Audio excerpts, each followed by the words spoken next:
Well, good afternoon, ladies and gentlemen. I'm Larry Stutzring, retired General, U.S. Air Force. I'm Director of Research here at the Mitchell Institute for Aerospace Studies, and welcome to the release of our new policy paper. It's titled Command and Control Imperatives for the 21st Century, the next areas of growth for ABMS and JADC2. As you are all aware, the topic of command and control is hot, and it is a complicated warfighting function that is long overdue for a complete conceptual and hardware overhaul. To that aim, the Air Force has at times struggled to communicate its intent for the Air Battle Management System, or ABMS, and Joint All-Domain Command and Control, or JADC2. As one of our panelists mentioned to me yesterday, command and control as a system of both hardware and airmen is anchored in a mindset of permissiveness and certain Air Force dominance in the air. If so, that must certainly change as the Department of Defense faces the return of great power conflict. This Mitchell study addresses this and many other aspects of command and control for this century, not the last. To explain the analysis and conclusions of this project, we have the author, Doug Burkey, who's the Executive Director of Mitchell Institute. Welcome, Doug. Hey, thanks, Dutch. Appreciate being here. You bet. And to also assist are two distinguished air battle managers from the U.S. Air Force, who will soon finish up their year at Mitchell Institute as Air Force Fellows.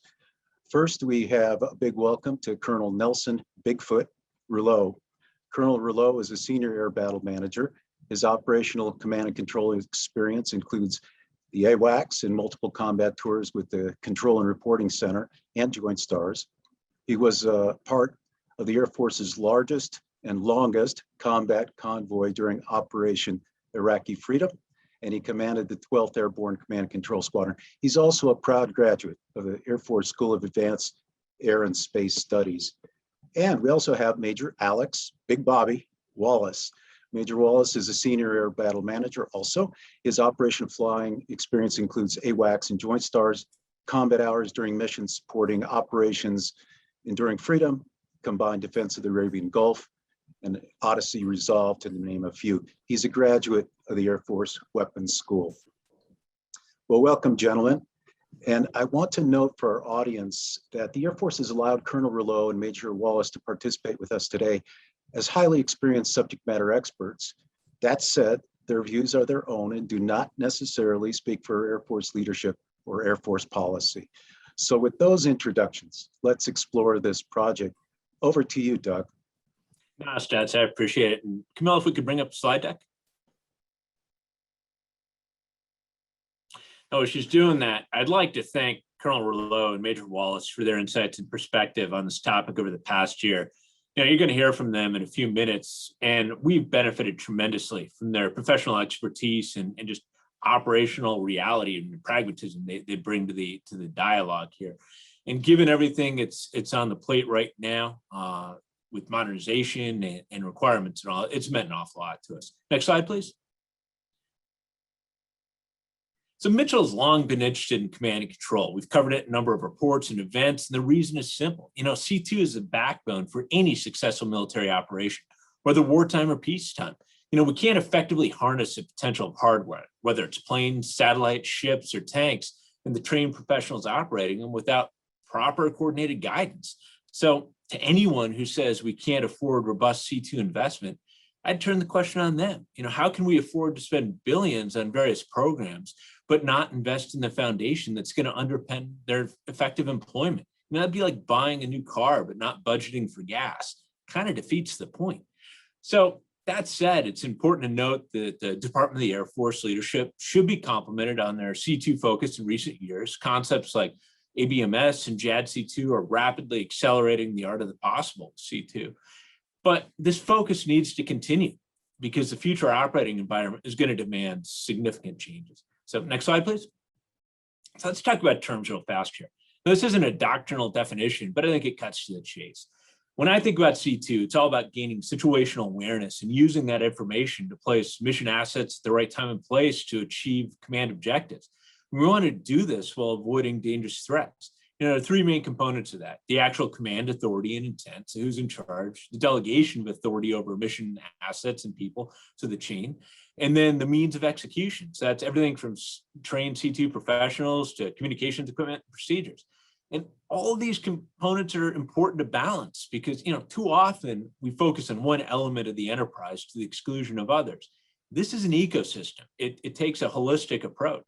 And so to be direct, the Department of Air Force talking points recently have focused a lot on networks, and that's crucial. I get it. You can't have this without the ability to communicate, but it's not an end state unto itself. And that's why the quote below is particularly important. Think about it for a minute. This is something that you have to think about all the given aspects. It's not that one piece of technology is going to yield your end state. Next slide, please. So the imperative for this is clear in my mind. Projecting effective combat power in the modern age is all about blended multi-domain solutions. We're going to see space assets, aircraft, ships, land forces, each contribute various strengths in an a la carte dynamic fashion. Think about a B-21 using space ISR data to strike a target, with additional strikes in the area suppressing enemy air defenses coming off a ship, and all that brought together by a space and terrestrial communication network. This is something that we're just going to see more and more of, and it's very complex. It's going to take a whole new level of command and control, way past what we have today. And nor is artificial intelligence or machine learning going to be the magic panacea to make it happen. It's going to be crucially important, but people are still going to be important to provide insight, judgment, and guidance.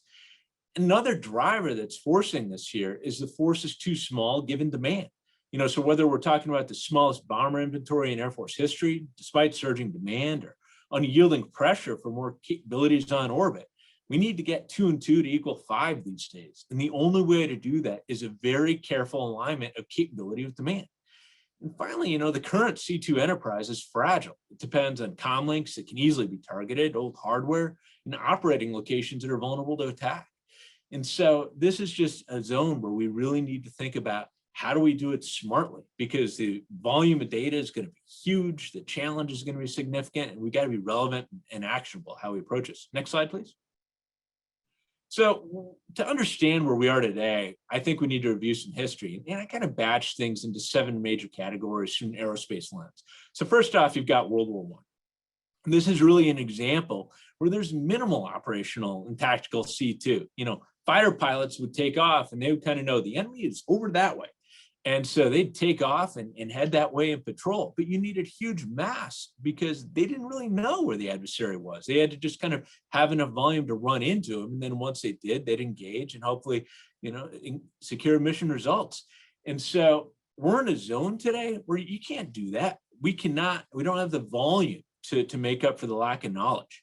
So that really speaks to the next era. And that was really at the opening of World War II. Many nations, especially the UK, invested a lot in radar, communication networks, and other means to help create a command and control network. And we've all seen the pictures of this during the Battle of Britain, where you've got the radar stations, you've got the plotting boards, and then obviously the radio links to the fighter aircraft. And they launched and they were vectored in to pull and intercept.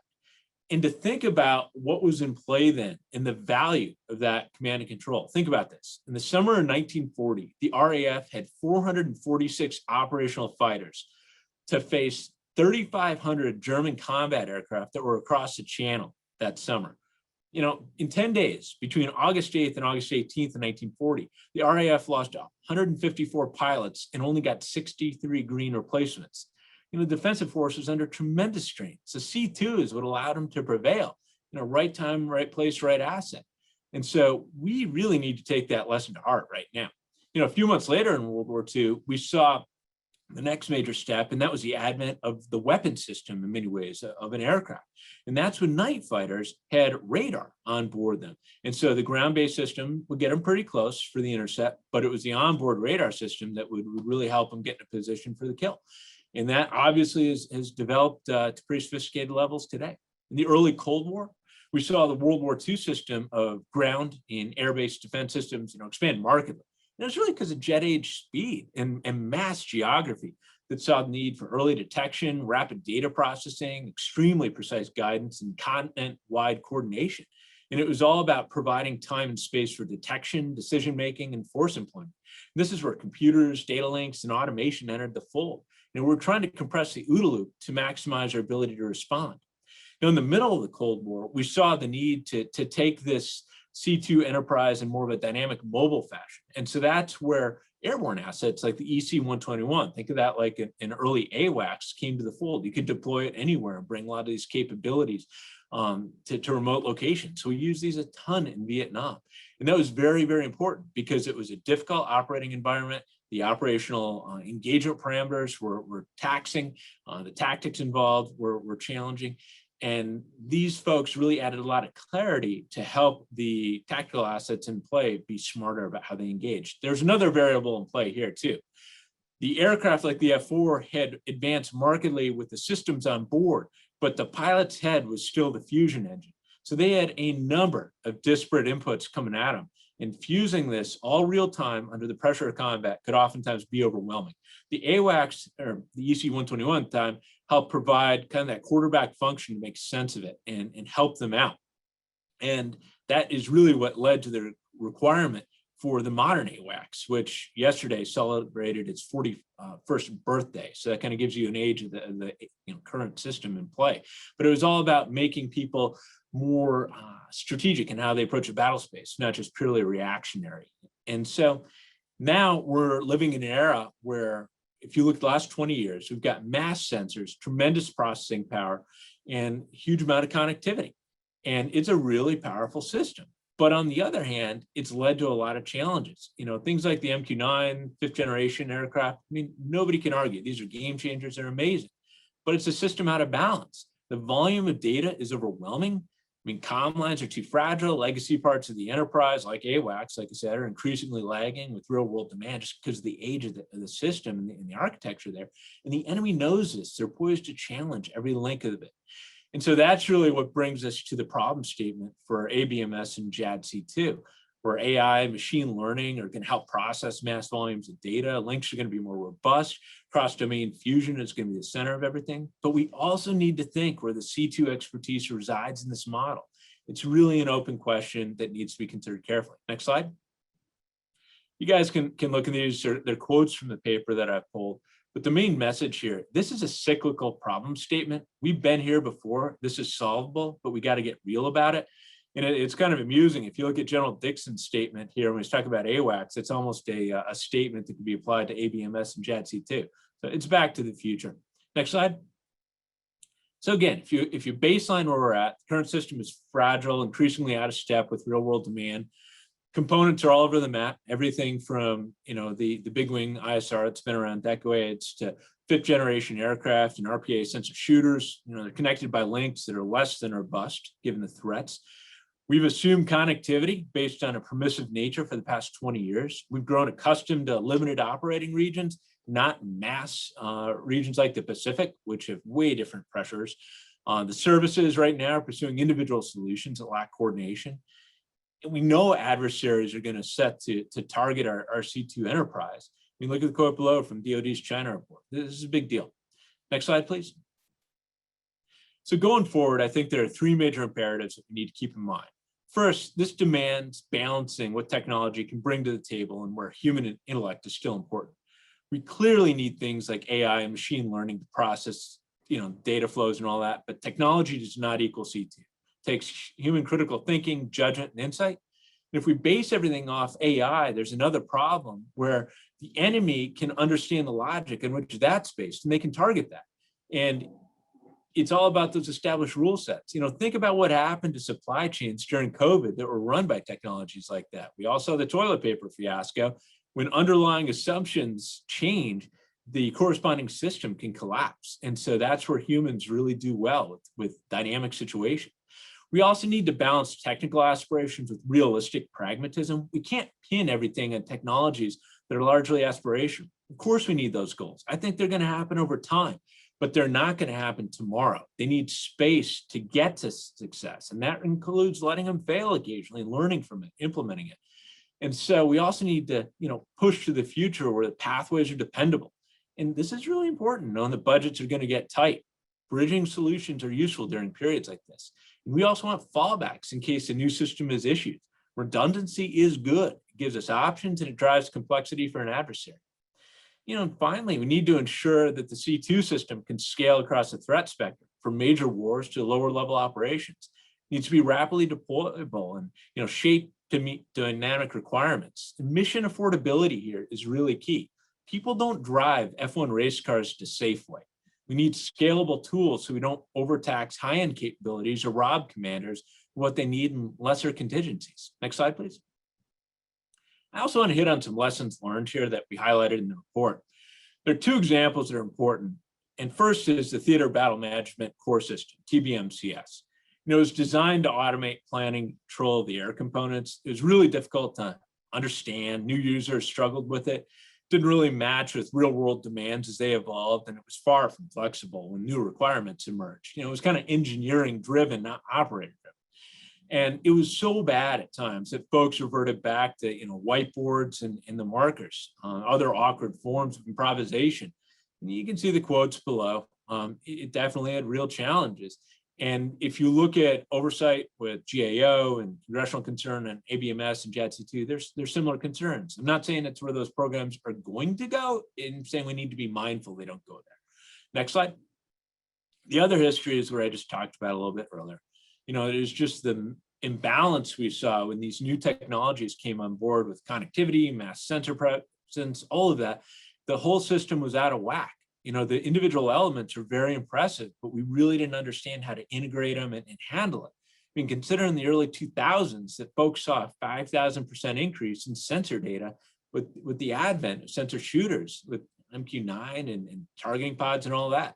The system was overwhelmed and mass quantities of data that could have been really useful were falling to the cutting room floor because we couldn't process it in a timely fashion.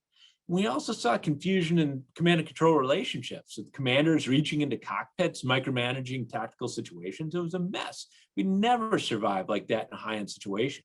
We also saw unrealistic expectations regarding goals for immaculate, perfect operations at the cost of good enough and managing some risk.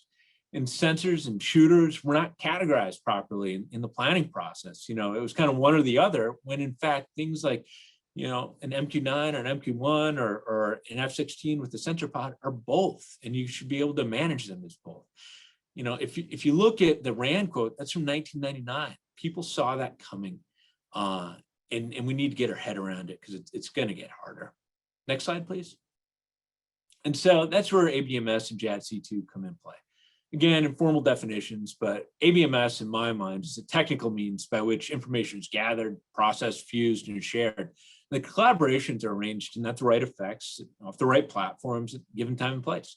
JADC2 is the overarching vision of all of this works, from top tier commander intent throughout the operational and tactical chain. But we need to be really careful. And again, like I'm saying, that the focus is not entirely technical. To be honest, we've heard a lot about the technical side from Department of Air Force leaders, and I get it. The connectivity has got to get solved and improved. We don't have anything without it, but there are other elements. We cannot repeat, TBMCS version 2. And so they're just key questions that we need to ask. And who's in charge here of this? Where does the data reside? How does handle the mass data flows? All that. I've been hitting this a lot here. Next slide, please.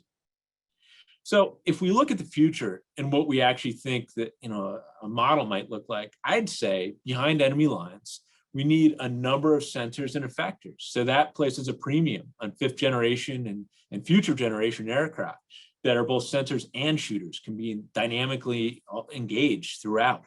We need man-to-man teaming partners. Things like Skyborg and all that are huge in this. It's very important. And we also need the space-based systems that are gathering relevant data and are very, very important there. It's a complementary mix, with space systems providing significant data flows, with the aircraft ensuring sensors are in the right time and place when orbital tracks and timing don't align with mission demand. And there's no such thing as omnipresent satellite coverage all the time with the kind of data we want. And think about the situation we faced with Operation Enduring Freedom. Nobody thought we were going to engage in Afghanistan. We had to operate off of Soviet maps. We had no assets looking at it. And so again, the dynamic flow of assets is very important here. A layered approach is important here. We don't want single points of failure. Second major thing here is AI, automation, machine learning. It is crucial for the handling the mass flows of data and making actionable information out of it. Third, I think human C2 experts are going to be very, very important, aligning operational and tactical actions with commander intent, and they're going to need to do this at various tiers of the battle space. We need to recognize that the scale and high tempo of the battle space is going to have, when things like 5th gen assets and all are behind enemy lines, people are going to be shooting at them. They're not exactly always going to have time to think big thoughts about smart strategic employment in the battle space. It'll be useful to have a quarterback to help them out, that's looking in and able to be a helping hand like we saw in Vietnam. And so I think this actually means pressing C2 experts in proximate relation to the battle space. Clearly, you have to keep them alive. It's not no interest to get them shot down. But I do think there are options to look at that. And it's also, we need to be realistic about comm links. The further you stretch them out, the more fragile they become. Regional connectivity is value, and it adds complexity to an enemy's calculus if they aren't, there aren't single points of C2 failure. I also think it's important to recognize that C2ISR is an acronym that grew to be one thing because that's what technology at the time demanded. You had to have a JSTARS or an AWACS with the sensor and the people co-located. That was tech at the time. Now you can disaggregate it. Now, maybe it makes sense to still have them on the same thing, but maybe you can turn off your sensor and pull off-board data so you're not signaling so much where you're at with the emissions. But this flex, again, it's all important to keep options. I think, there is value to a sensor being on the aircraft at times for lower end operations too. There are options it gives you. But again, this is not just one model that we're looking at, and scaling it is going to be really important from major operations down the line. Next slide, please. If we do the next slide. So if we look at where we're at in terms of the options, you could really look at where I'm focusing and where do people reside and all of that in the battle space. Look, you could extend AWACS and JSTARS. It's bought and paid for, but let's be honest, these airframes are not young. The systems on board are not exactly new either, so there are challenges there. They can be extended, but there are challenges there. Next option is an E7 wedge tail option. It's a viable choice. The big bills have been absorbed by allies. It's a mature capability. There's allied interoperability. There are attractive cost points on it. It's pretty flexible across the spectrum. So that is a viable choice. I do like how the Air Force has been talking about putting C2 experts on KC-46s. I think it's definitely value added. But I think it's also important to highlight there's a choice there. What is the primary mission of the aircraft? Is it a tanker first, or is it a C2 node first? Because the proximate position is very important. Where a tanker track might not be where you want your C2 expert to be, given what's in the mix. So I think it's more additive in nature, not a single point solution.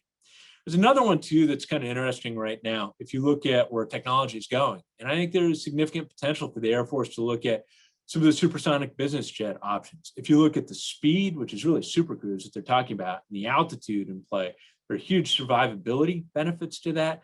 Certainly, it gives you a lot of employability options, given the speed. It condenses large regions, gives you access to basing options. They can be built to be modular, open mission systems with sensor packages on board. And so I think it's an attractive option that again, it pushes technology, but it's not completely blowing up the model. But bottom line, I think we need to look at what options are in this layer. It's all about putting C2 experts in the battle space in a tiered fashion to ensure connectivity, complementary sensor options that include backup things, recognizing that people behind enemy lines are going to face task saturation and potential connectivity isolation that can lead to challenges. So, again, options from space, hugely important. Other future aspirational things, very important.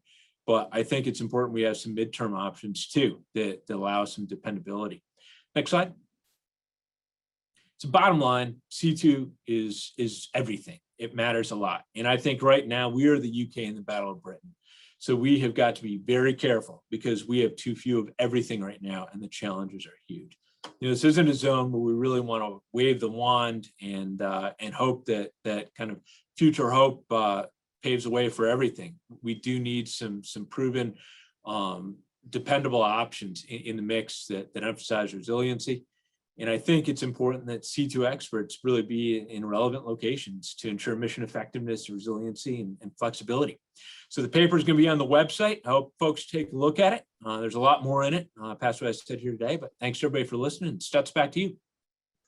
Hey, thanks, Doug. That was a great presentation. Really appreciate quite a foundation in this discussion about C2. Thanks for the insights. I'd like to dig into some of this in greater detail, but to help us, I want to turn to our two operational experts in battle management. They know what they're talking about. And I'll start with you, Colonel Rouleau. Bigfoot, Doug gave us a great, extensive rundown on future vectors for the Air Force's C2 enterprise.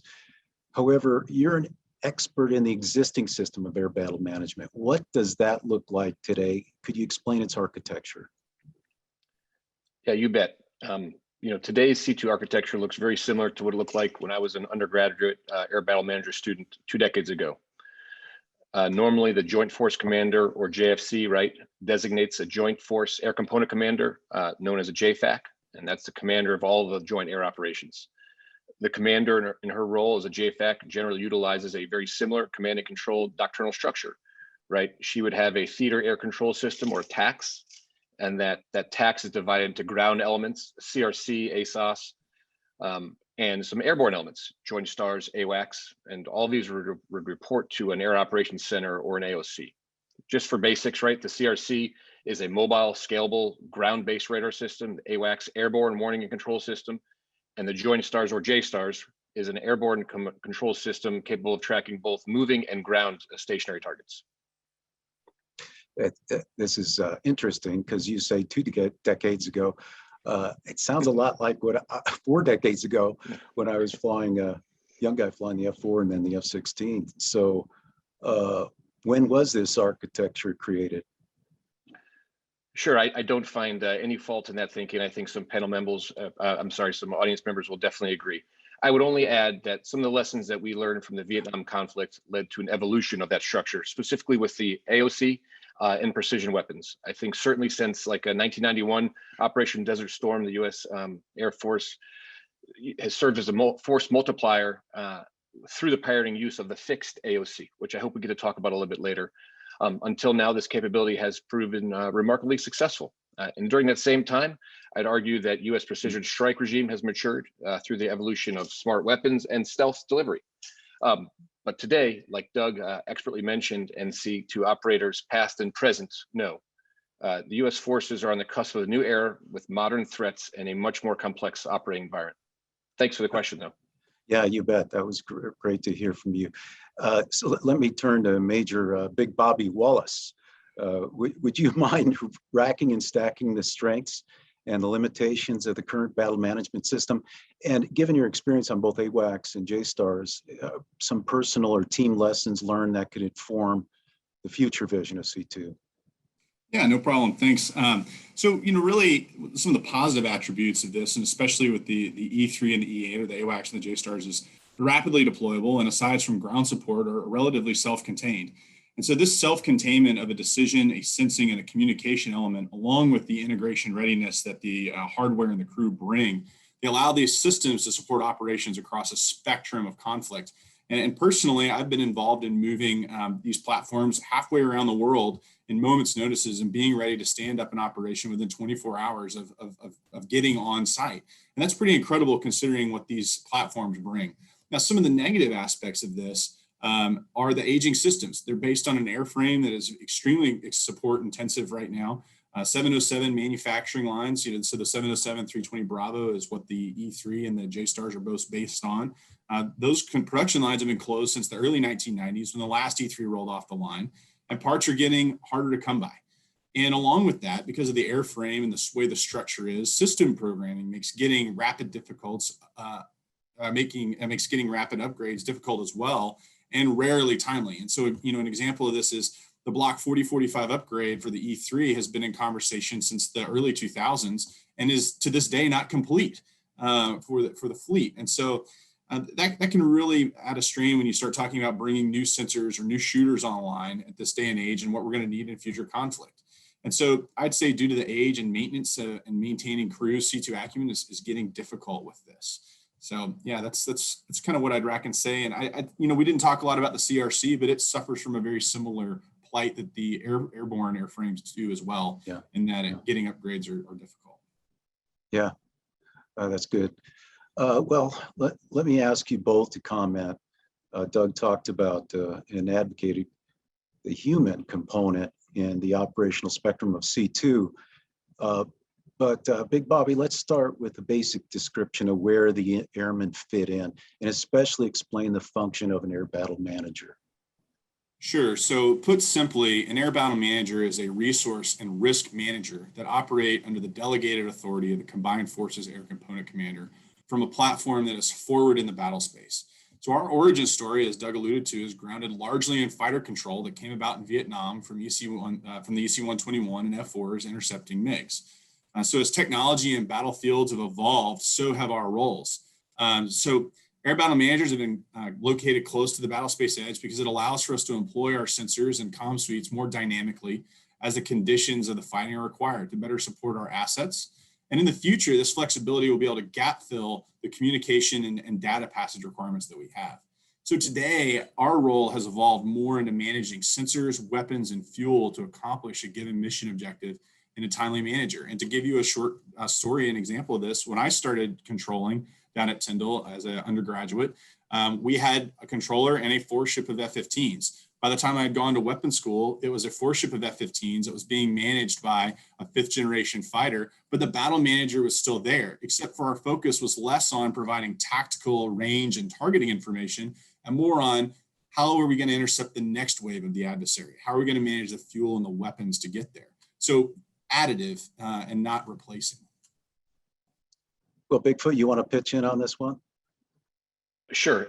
Listen, and just to be fair, I want to start by saying that I think, one day we may not need humans in the C2 architecture. But for me, that day is not today, and it's not likely in the next 10 years. I could give 100 combat examples where AI would have labeled a friendly force hostile or a hostile force friendly, all resulting in the need for human judgment. And over the years, for good and bad, several have stuck with me. I'd like to just share a quick story, if that's okay. At one particular mission, we were flying over Afghanistan, and the computer generated a friendly track, which just meant that the track met certain predetermined automated criteria, but nonetheless, it was friendly. And that symbology went, again, from the aircraft all the way to the AOC. So everyone is tracking that it's a friendly. But, as we were following the track was headed directly for a major road intersection in which we knew was had a large U.S. Army convoy getting ready to pass through it in some time. Our crew had seen this one too many times, right? So here's some human judgment. And we watched as the track originated from a known IED house. The entire crew was immediately suspicious that the track we were following was not friendly at all, right? We quickly intervened and made contact with the JTAC. And within a couple minutes, the JTAC on the ground was able to visually ID and see the person digging a hole and about to bury an IED in anticipation of that Army convoy. Right? So if we had relied exclusively on AI that day, the results would have been life-changing. For some soldiers. Great story, Colonel Rurlo. Major Wallace, what do you think this discussion of humans means for ABMS and JADC2? Where do you think C2 human expertise will deliver the best value? So I think that the human expertise delivers the best value when it's additive to the AI and the enhanced data processing. So as Doug alluded to, think about the explosion of the RPAs and the subsequent mountains of data, and that posed a problem for processing. And so, for example, I've been to several red flags and have specialized particularly in dynamic targeting, which is one of the more difficult mission sets to accomplish. And, in that mission, we have to go out and find and track and execute against mobile missile systems. And inevitably, we don't ever hit them all. And when we go to the debrief, we find somebody in the room that had the critical piece of information that just didn't make it to the right shooter in time. And I've seen that time and time again. It's a debrief focus point that it's existed at Red Flag since the beginning. And so I think really what this is, when you start talking about C2 and ISR, is the difference between strategic intelligence and data and tactical data and intelligence that runs on minutes and not hours. So to pogo off of Bigfoot's track example, the crew didn't have time. They didn't have an indefinite amount of time to go back and look at the heat tracks and really do this in-depth analysis through the mountains of data Instead, they had to make a snap judgment based on the human intellect and judgment and the C2 crew to save lives that day. And so, I think AI stands to greatly enhance command and control. I think it's going to help make sense of the volumes of data. I think it's going to help sort and get the most timely and relevant pieces to the operators that need it when they need it. Yeah, well, you're bringing up the whole nature of bringing this data together, and we've seen a huge surge in battle space data. It's accelerating. We have so many sensors out there that the flow risks at times overwhelming the C2 enterprise. So, Colonel Rouleau, could you please talk about this a bit in the current system? How does it impact how you execute your mission? Right. I like to use like a Tetris analogy, right? With all of the battlefield sensors available, so much information will arrive so quickly as to thwart and obstruct, most efforts to sort, prioritize, and place information necessary for an advantage. Today, humans are needed to act as a filter, to kind of slow down and make sense of the Tetris puzzle. But make no mistake, this is a learned skill. One example of a JSTARS crew, right? They generate information needed for a customized decisions within a battle, allowing other strike elements to sip a soda straw of relevant information to act decisively, rather than like an element of a strike package having to sift through the equivalent of a fire hose of data in order to find the proverbial needle in a haystack, right? Without a nail batter manager, the Tetris block, can overwhelm an entire strike package. Yeah, that's interesting analogy. Talk a little further on this. Doug referred to it, Big Bobby mentioned it, and that's where you might think artificial intelligence and machine learning fits into this equation, helping process this raw data so you can benefit from it, but are not overwhelmed by this mass that's coming at you. How do you see the use of those two things? So ideally, the main hope is to enable machine-to-machine data transfer to occur everywhere simultaneously, right? So that any sensor can see anything and that data is available to any shooter anywhere. But this is where I think Doug has it exactly right. Understanding exactly what information is most essential for decision-making is so crucial. And I'd only humbly add, we need to think equally hard about what information is non-essential and what to do and how to do with that information. Thank you. Yeah. Well, Big Bobby, over the last year, we've learned a lot from you about C2, and thanks for that from all of us at Mitchell Institute. And you've developed a model to help us better understand the core facets of the C2 enterprise. Could you go through that with us, please? Yeah, absolutely. I'll ask for that slide to get called up. It makes it a little bit easier to talk to you. So this model that could I guess be referred to in a way as like a C2 trinity breaks down the components of a C2 system. And so if you look at the main containers, the decision, the information, and the actor, those are the primary, what I'm calling elements of a C2 system. And they're connected through networks, links, and information pipes. Sometimes they're called lines of communication. And I'd make an argument that this is where the ABMS fits. This ABMS is those links that bring those things together. And so this model has to exist and operate effectively within different environments. And those environments are, and you can see those on the side of the slide, the geographic environment. So, the physical world in which the machines and weapons operate in. And then there's the data environment. So, the advent of these sensors that have brought mountains of data in have, in a sense, created their own warfighting environment that has to have these considerations. And this model can be applied into that as well. And then I have what the domain environment, that is the combination, the unique combination of the geographic and the data. And so, like, for example, the naval environment has its own unique set of data that is relevant to it, as well as a unique physical environment that isn't necessarily the same as a land environment. And so with this, they have to operate, and this model has to operate with these axioms. And those axioms have to be considered for every element and the lines of communication that connect them. And so the first is trust. So the information has to be trustworthy for an effective decision to be made or for an actor to target off of it. This also has to be scaled. And so the scaling of this is important. Now, this model can be scaled up and down as a whole, or components of this can be scaled up and down. And so what I would say right now, like with the explosion of sensors, what we've seen is an overscaling of the information relevant to the number of actors that we have and the decision nodes that we have to make sense and use it all. And so that's a huge element of this, or a huge axiom that this model has to take into consideration. Survivability is a major piece of this. Each of these nodes has to be independently and collectively survivable. So the decision node and the element has to be there and exist. The actors have to be able to work in their different environments, and the information elements, the sensors, have to as well.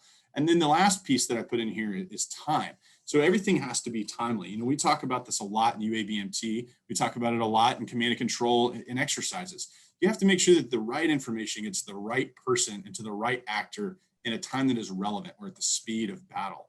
And so when I think about ABMS and JADC2, we usually talk about, you know, it's cerebral and very disparate on how we talk about the systems. And I designed this model to help make it easier to contextualize where investments go in the investments in the DoD complex are going, and how each component can integrate into the larger system. So in short, it helps force a holistic solution. And one thing that I've learned here at Mitchell is making subjects conveyable to policymakers is important. And this model helps do that with a subject matter as hard to grasp as command and control.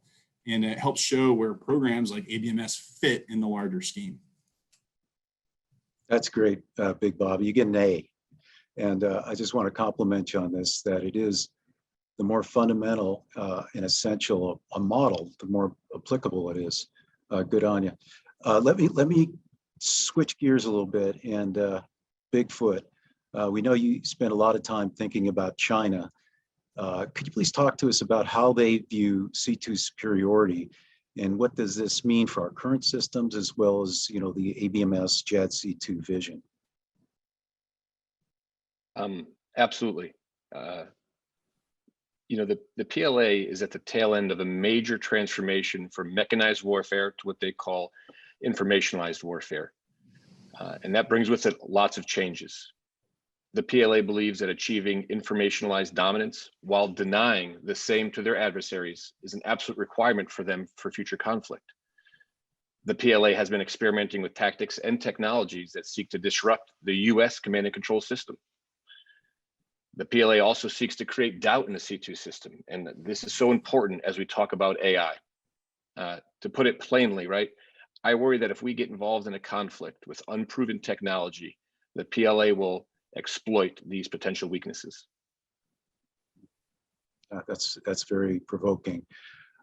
So let me take it a step further. We've talked about the need for artificial intelligence to address a lot of challenges in the modern battle space. But could AI also present a vulnerability if the Chinese understand the underlying assumptions guiding its decision-making process? So yeah, these are some tough questions. I love it. Listen, I want to be clear. I am a believer. AI is going to be very important in the future. It's getting better every day. But we ought to allow room and time for it to develop properly. You know, here I think it's wise to maybe think about what Will Roper said about an AI that most of us know well, R2-D2, right? He reminds us that R2-D2 is great in the movies, but in the real world, he often gets confused when an adversary is trying to mess with his data that he's given to produce a decision. You know, and maybe one of the biggest mistakes we could make is to ask our operators to go into harm's way with a system that's not ready for combat or is extremely vulnerable to countermeasures because we are rushing. And listen, I'll end the question this way. To be sure, we need aspirational goals, but we must avoid aspirational solutions. Yeah, no, well said. Thank you. Thank you, Colonel. Major Wallace, over to you. We're thinking a lot about high-end warfare here, but and the focus on pure competition. But you know, we know we're going to remain engaged in low to mid-tier operations as things pop up around the world. How do we build a C2 enterprise that's flexible across that full range of demand? Yeah, so to use the model that I brought out, you need flexibility and redundancy to build the trust and survivability in the C2 system. And manned C2 options, they give you this redundant communication and the flexibility to respond within hours, and especially when paired with a sustainable platform. So an example of your low to mid-tier operations that we're inevitably going to find ourselves in the future will be, you know, Operation Odyssey Dawn, and how C2 provided a scaled response within hours of activation. And that was, you know, that was all components of the tax. It was the AOC, it was the JSTARS, and it was the AWACS responding in a time that was relevant to the battle space. And so, when we talk about the high end part of this, survivability is often brought up as a reason why MAN C2 is outdated and dangerous and is considered legacy thinking. And I would say that the only thing legacy about that thinking is if you do what we often do in our publications relevant to C2, and that's tie the platform to the sensor that's on the roof.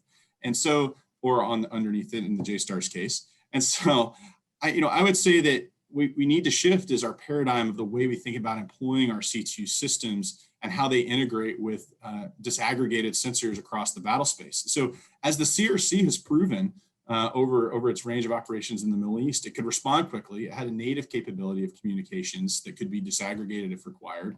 But it also had the ability to integrate sensor feeds to act as a very effective decision node when the CFAC needed it. And so what I would say is today, technology allows for a similar thing to happen on a platform or an airframe that's even faster to respond, even more flexible, and isn't sitting in a stationary site that we have all talked about is basically a target. And so I think that when we talk about the range of operations, that's where the MAN C2 platforms give us those options. Yeah. We're almost at the end of our segment here, but I want to squeeze in one last thing, Big Bobby. You have a very interesting perspective on the traditional mashing up of C2 and ISR. Why do those two things need to be separated? And what does that mean in this discussion of C2? Yeah, so, I think that that umbrella term really takes two separate mission objectives and oversimplifies them. And so ISR and the system that we know that's in place is structured to ingest this data and generate products that are in turn used to inform decisions for command and controllers at different scales. And so like when we think about the ISR goes out to answer CCIRs or commanders' critical intelligence requirements, and they have analysts that pore over it to provide a very comprehensive product. And that often takes hours to do. C2 professionals like battle management do a similar thing, but we do it in minutes and we do it scaled to the actions that we're taking and the mission package that we're supporting.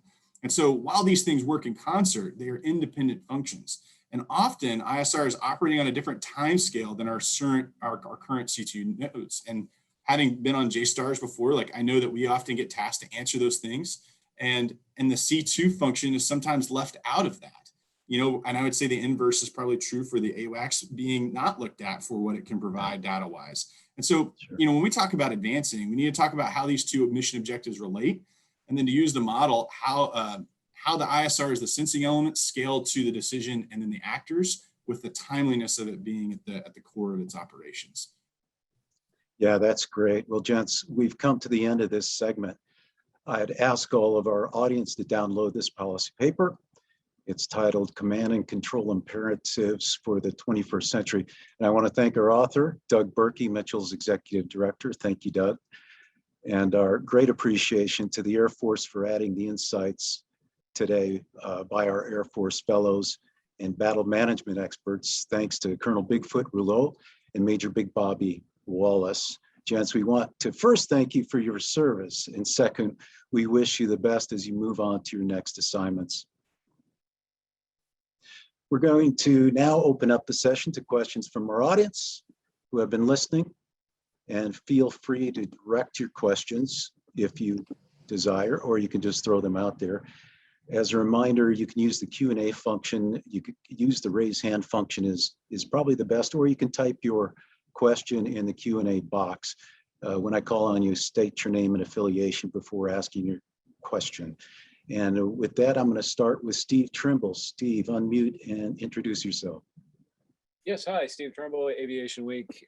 Good to talk to you guys. Thanks for the report and the discussion of it, especially the part about ambiguity and AI application is very, makes a lot of sense. I just had one quick follow-up on the report and then something that's come up recently. The quick follow-up is on the supersonic application for C2 ISR aircraft. I'm just trying to figure out, can you actually still get supersonic speed once you put the ISR system on it or any sort of command and control with it? But I'm thinking, a JSTARS antenna or an AMTI antenna in particular, how that affects your supersonic speed. And then secondly, the Space Force chief said a couple of weeks ago he's going to do a GMTI satellite something to replace JSTARS by 2025 or something like that. I was wondering if you could just sort of address how that would meet the requirement, how you build a GRCA from space, just based on your knowledge of it. And is that the solution? Is that part, or a big part of the solution? Let me hop in here because I did research on the paper. So for the supersonic one, we met with a lot of the vendors that are playing in this realm, and given newer technologies and all that, they think there are options for netting that objective. And the modular payloads they're playing with are actually pretty interesting, in plug and play too, for modularity, changing what you're carrying for a given mission. I think, for the space application, we're pretty encouraged to see that, and we're very positive on it. But I think there are important questions to ask on it. We spent the last year where everybody was struggling to get on Zoom links. So there are some questions about the connectivity when it's being challenged by adversaries. There are also questions about when you need to really look at a target for an extended period of time. What is the steering capability of something like that? And also, are we going to a single point of failure? I think we should definitely take that road. I think my thesis was more along the lines of and other things, so we don't have single points of failure. And it's scalable. You look at something like Syria or Libya, you don't need the Ferrari option for that. And again, I don't know what the space-based system would look like, but I think there are options when, hey, we're hopping on the jet, we're going, and you have an option in 72 hours. That is pretty useful. And so I think it's just, I'm pointing more towards an ecosystem where it's a multitude of things to add complexity and to give us options and really buy down the risk. We're living in an era right now where we're pushing a lot of weapon systems really, really hard because we curtailed things too early in past generations to save cash or you name it. Look at the effect of canceling the F-22 prematurely. It's exploded the pressure on the current fighter situation. And so I just want to make sure we don't preclude options that are going to be really important to allow the time to, these future things to come into the fold. So I'm for it. I just want more options. Yeah, and Doug, I return to what you said. You saw in this paper, you conclude the need to have not just one domain gathered of all things, capabilities in the battle space, that there needs to be some layers and resilience, right? Not completely. Yeah, exactly. Let's go to Garrett. Unmute and introduce yourself. Hi, yes, this is Garrett with Flight Global. My question is around some of the risks of networking via JADC2 or any other sort of battlefield network. I wonder about the risks where you start to, someone in the rear, a commander who's not on the front line may presume to have a pretty holistic view of the battlefield and may override or, I don't know, be an armchair general from far away. Is that a problem? Is that something, how do you deal with that? These other guys have experience, but I'll just offer, I think the protocols are going to be vital, because just because you can doesn't mean you should. And there's going to be times when commanders just need to trust that those are on the front lines really have the proper SA. And I think that we saw this time and time again for the past 20 years. General Stetson too, his time in command elements and can speak to it. But I think it's back to, Rand was setting these problems in the late 90s that they're going to happen. We never got our heads around it. We were always behind the curve. If we're ever against China, they're never going to allow us that elasticity. So we've got to get it right, think through these things now, and really game them out in this period. Well, we've got some maneuver space, but under fire, no way. It's not going to work to figure it out. Yeah, and Garrett, I'll add, I really think that there needs to be extensive exercising by 2- and 3-star generals who are going to be in the future system. They need to understand that this is not the last 20 years in which they've been conditioned. So exercise programs, it seems simple, but that's a very important element going forward. Hey, I've got a write-in question here. Might be good for Bigfoot and Big Bobby, but given the expansion of access to data information, dispersal of assets across the battle space, potential disconnection of forces from headquarters, how do you see the needed transition in culture and psychology and the implications for conditions-based authorities? And I think we might be touching on mission command a bit here. Sure. Listen, I'm happy to take a go at this one. I'll make a couple assumptions for the question, and Colonel Miller, if I assume wrong, just pipe in there. I assume that you're asking about, like, away from the battlefield, meaning maybe even in CONUS, for example, like what Mountain Home is doing right now. I think that's general knowledge out of what they're doing out of Shaw. And I think the answer is we just don't know, right? But there's a lot of data that we have to try to figure this out when it comes to the psychology and the control, right, of actually running combat missions from stateside, going home with families, et cetera. We can look to the DGSs. We can look to the RPA squadrons that have been doing this now for a couple of years. I'll pause there. I'll let Big Bobby answer, and then again, if I misunderstood, please pipe in, in the chat, and then I can also address, mission type orders as well. But Big Bobby, please.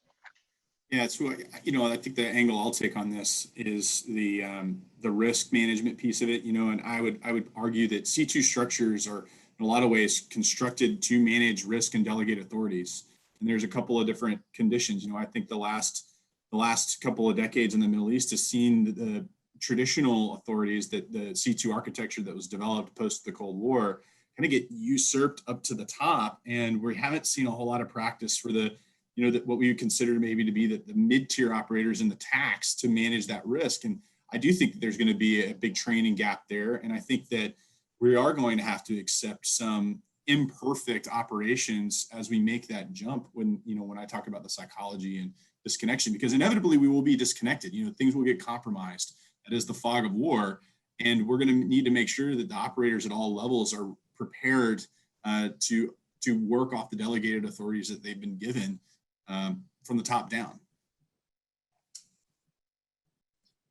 I'll jump back in with Mission Command, right? Just to make sure we all have the same kind of mental model going forward. Right? It has 4 key characteristics that I think will, that can help solve some of these questions. And when you say conditions type orders, I think we're talking very similar, right? Mission Command is about conducting operations through decentralized execution based on mission type orders. It exploits the human element, emphasizing trust and judgment. It demands that subordinate units act aggressively and independently. I think that goes directly to what General Stutz was talking about, where we need to have our generals, allow that to happen. And fourth, it requires commanders to focus their orders on the purpose rather than the details of the operation. And I'll only add, right, that our competitors, including the PLA, teach the same concept too. Thank you. Thanks. Thanks to both. We got a question here from Richard Jackson. Should future airframes all include a level of ISR sensor and C2 node to support the ABM network? Doug, you want to take that?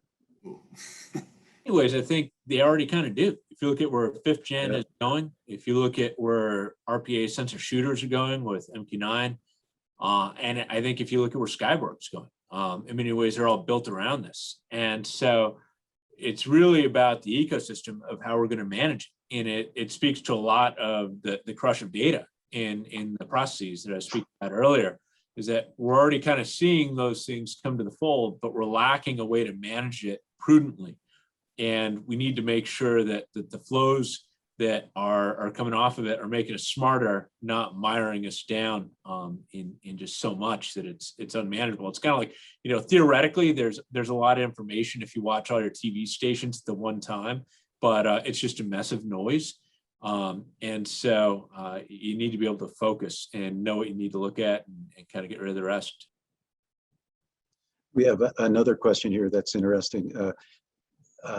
In the context of emerging focus on multi-domain operations, do you envision organizational structures evolving or emerging to execute authorities cross-domain in this MDO environment? How so? Is there a big change ahead for MDO? I think you're going to have linkages to allow some of that to occur, but you cannot surrender the domain knowledge and expertise. There is a confused definition of joint, that it means kind of merging it all together and everybody gets an equal share and all of that. And yet we forget that it takes decades to produce this level of expertise. So if we think it would be insane to put a fighter pilot in charge of a submarine, why do we think that's okay in a command and control structure at the most senior levels? And so I think that we need to maintain that domain expertise, but allow the interlinks to occur productively and rapidly. How about you guys? Yeah, go ahead, Big Bobby. Yeah, I would add to this, like air battle managers from our first day of class are told we're integrators of effects, and if you look at multi-domain operations, that's what we do, from the different effects that they bring to the table. And we're taught that, early. Tyndall's doing it now. I know the weapons school spends a whole integration phase in teaching Air Force operators how to do that. And I think you just have to expand that a little bit into the multi-domain, and then realize you don't know what you don't know, and you're going to need that expert there. And then you're going to need a commander that knows how to leverage the effects when they are needed to be leveraged. So, I would say that's going to be a big change in the multi-domain operations in the future, and it's going to involve a little bit of trust and a little bit of risk, but it's just an expansion of what we already are teaching. Yeah, Bigfoot, anything on that? No, you're good. Hey, I just want to press one more minute here, and Doug and Big Bobby. First of all, the baseline of this understanding air battle management is very important. But Big Bobby, you mentioned that in your career, you find that a vast majority of people don't understand the purpose or definition of air battle management. Is that true? I think that because we're so small, so yes, I do think there's an element of truth. We're a very small career field, 1,300 or so of us that are largely concentrated on 3 platforms. And the only integration experience a lot of the bigger service gets is when we show up to a red flag. And that's, a lot of times the first time most of us have been to the big game. And, I think that it's just like C2 is a kind of a very cerebral subject. What air battle managers do is that way as well. Yeah. So we spend a lot of time explaining it. I think talks like this really help bridge that understanding. And I think nailing down a C2 framework helps see where we fit as well. Very, very good. Everyone, we've come to the end of Mitchell Institute's rollout of our policy paper titled Command and Control Imperatives for the 21st Century, the Next Areas of Growth for ABMS and JADC2. To the author, Doug Burkey, and battle managers, Colonel Bigfoot Rouleau and Major Big Bobby Wallace, thanks again for your important work and insights. And to all, have a great Aerospace Power Day. Thanks, guys.